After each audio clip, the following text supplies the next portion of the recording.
Question number 3 है, if the masses of Mn and O are in the ratio of 55:16 in MnO। MnO में manganese और oxygen का ratio जो है वो 15:16 दे रखा है, 55:16 दे रखा है। और यहाँ पे what is the mass of oxygen that combines with the same mass of Mn in the MnO2 and Mn2O7। Mn2O7 और Mn2O7 और MnO2 में हमें ऑक्सीजन के मास का रेशो पूछ रखा है। तो देखिए यहाँ पे law of multiple proportion applicable होगा। यहाँ अगर हम बात करें तो हमारे पास 3 कंपाउंड्स गिवन हैं। 3 कंपाउंड्स कौन कौन से हैं? जो गिवन है वो है Mn और O। सेकंड जो कंपाउंड गिवन है जिसमें हमसे रेशो पूछ रखा है वो है MnO2 एंड थर्ड जो कंपाउंड है वो है Mn2O7। ये 3 कंपाउंड्स हैं और इन 3 कंपाउंड्स में 2 ही एलिमेंट्स हैं, Mn और O। जो क्वेश्चन में गिवन है वहाँ MnO का रेशो गिवन है 55:16। ये रेशो हमें गिवन है।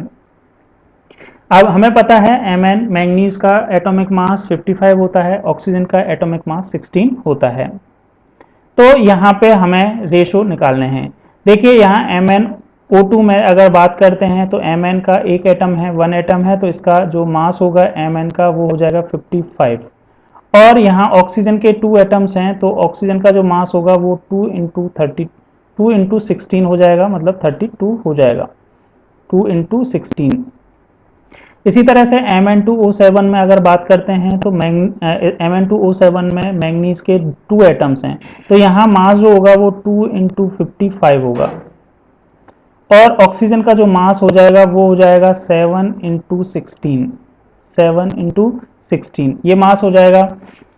अब लॉ ऑफ मल्टीपल प्रोपोर्शन के अकॉर्डिंग अगर हम बात करते हैं तो किसी भी एक एलिमेंट का फिक्स मास, लाइक यहाँ पे हम किसी भी एक एलिमेंट का मतलब हमें जो रेशो पूछा है वो ऑक्सीजन का रेशो पूछा है तो हम मैंगनीज का मास जो है वो फिक्स कर देंगे। अब फिक्स करेंगे तो फर्स्ट MnO और सेकंड MnO2 में तो मैंगनीज के मास 55 हैं, लेकिन Mn2O7 में जो मास है वो 2 × 55 है। तो हमें अगर सभी का मास इक्वल करना है तो हमें इसमें MnO और MnO2 के मासेस जो हैं उनके रेशो में 2 का मल्टीप्लाई करना होगा।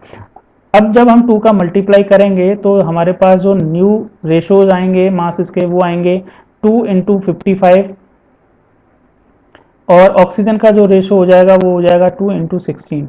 हमने यहाँ 2 का मल्टीप्लाई किया है। इसी तरह से इसमें भी 2 का मल्टीप्लाई करेंगे। 2 का मल्टीप्लाई क्यों करेंगे? क्योंकि हमें जो मैंगनीज है उसका मास 2 × 55 करना है।